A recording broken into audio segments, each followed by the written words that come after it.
Hello viewers, this is Akhtar Khan and you are watching Khan Sir English. I'm a student of English language and a spoken English trainer.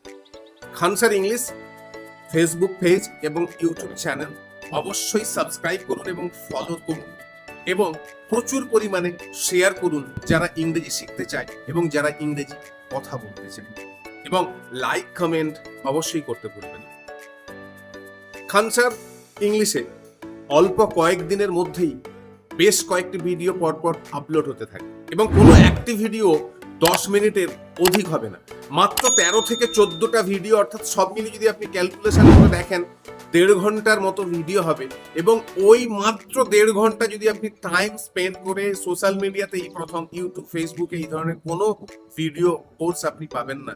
এই 1.5 ঘন্টার মতো যদি আপনি মাত্র সময় কাটান কয়েকটি ভিডিওর সাথে, তাহলে অবশ্যই আপনি একজন ফ্লুয়েন্ট ইংলিশ স্পিকার হতে পারবেন। এই সুযোগ নিজেও মিস করবেন না, প্রচুর শেয়ার করে নিজের বন্ধুদেরকেও এই সুযোগটা করিয়ে দেন। আসুন এবারে সময় নষ্ট না করে আজকের টপিক নিয়ে আলোচনা। আজকের আমরা টপিকে প্রথম দুটো শব্দ নিয়ে আলোচনা করব, বিফোর অ্যান্ড এগো। আসুন, বিফোর অ্যান্ড এগো দুটো শব্দেরই অর্থ কিন্তু পূর্বে। আমি 3 দিন পূর্বে তার সাথে সাক্ষাৎ করেছিলাম, আমি 6টার পূর্বে তোমার টাকা পরিশোধ দিয়ে দেবো, আমি চিন্তা করো না 7টা বাজার পূর্বে বা আগেই আমি তোমার সাথে সাক্ষাৎ করে নেব। আমরা এই সমস্ত ক্ষেত্রে বিফোর অ্যান্ড এগো দুটো শব্দকে ব্যবহার। আসুন সর্বপ্রথমে এগো শব্দটিকে ব্যবহার। এই এগো বা বিফোরটাকে ব্যবহার করা হয় এখানে যেখানে দাঁড়িয়ে রয়েছে, এই দাঁড়িয়ে থাকা থেকে পূর্বের কোনো কথা বলতে গেলে বিফোর অ্যান্ড এগোটাকে ব্যবহার করব। মনে রাখবেন, এগো শব্দটি ব্যবহার করা হয় নির্দিষ্ট কোনো সময়, দিন বা সিচুয়েশন উল্লেখ থাকে না, সেখানে আমরা এগো শব্দটি ব্যবহার করি। উদাহরণস্বরূপ যদি বলি, সে 3 দিন পূর্বে একটি সাপ মেরেছিল, কিন্তু এই যে 3 দিন পূর্বে, কখন থেকে 3 দিন পূর্বে সেটা কিন্তু উল্লেখ নেই, কোনো সময়ের বা কোনো নির্দিষ্ট দিনের উল্লেখ নেই। এই সমস্ত ক্ষেত্রে এগো ব্যবহৃত হবে। He had killed a snake 3 days ago। 3 দিন পূর্বে সে একটি সাপ মেরেছিল, 3 দিন পূর্বে সে তাকে দেখেছিল।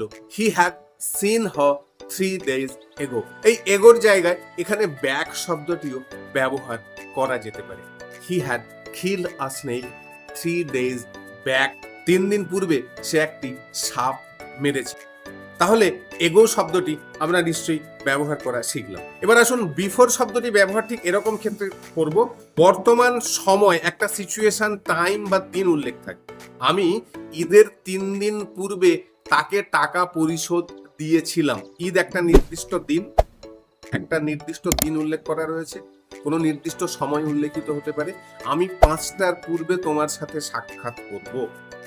আমি পূজার 2 দিন আগে তোমার বইটা ফেরত। নির্দিষ্ট দিন বা সময় উল্লেখ থাকবে আর সেখান থেকে আমরা অতীতে ফেরত যাব।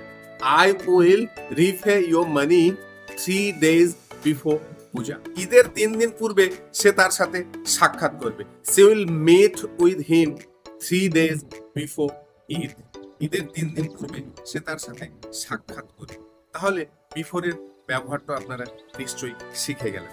এবারে আসুন আমরা 3টে শব্দ, some time, sometime and some Times, 3টে শব্দর ব্যবহার আমরা শিখে নেব। সাম টাইম মানে কিছুটা সময়, আমার কিছুটা সময় প্রয়োজন। হ্যাঁ, আমি তোমার টাকা শোধ দেবো, বাট আমার কিছুটা সময় প্রয়োজন। I will repay your money but I need some time. Some space দিয়ে টাইম, কিছুটা সময়, এই অর্থে ব্যবহার করা হয়। এরপরে ব্যবহার করা হয় সাম টাইম, একসাথে, কোনো স্পেস বা কোনো গ্যাপ থাকে না দুটো শব্দের মধ্যে।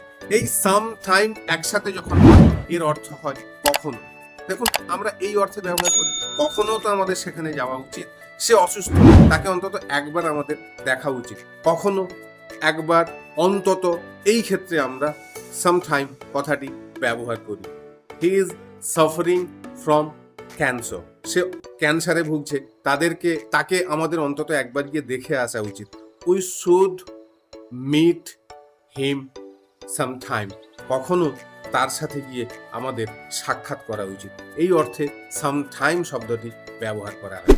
আর সামটাইমস যখন একসাথে হয় এর অর্থ কখনো কখনো। যেমন আমরা বলি না, চায়ের পরিবর্তে আমি কখনো কখনো কফি পান করি। I drink coffee instead of T sometimes. আবার আমরা এরকম বলি যে কখনো কখনো সে আমার বাড়িতে আসে। He comes at my home sometimes. সে কখনো কখনো আমার বাড়িতে আসে। তাহলে আশা করব বিফোর অ্যান্ড এগোর ব্যবহার, সেই সাথে সাথে সামটাইম অ্যান্ড সামটাইমস এর সঠিক ব্যবহার শিখলেন। এগুলো সঠিকভাবে প্রয়োগ করুন, তাহলে আপনি খুব তাড়াতাড়ি একজন ইংলিশ স্পিকার হয়ে উঠতে পারবেন। ভালো থাকুন, সুস্থ থাকুন।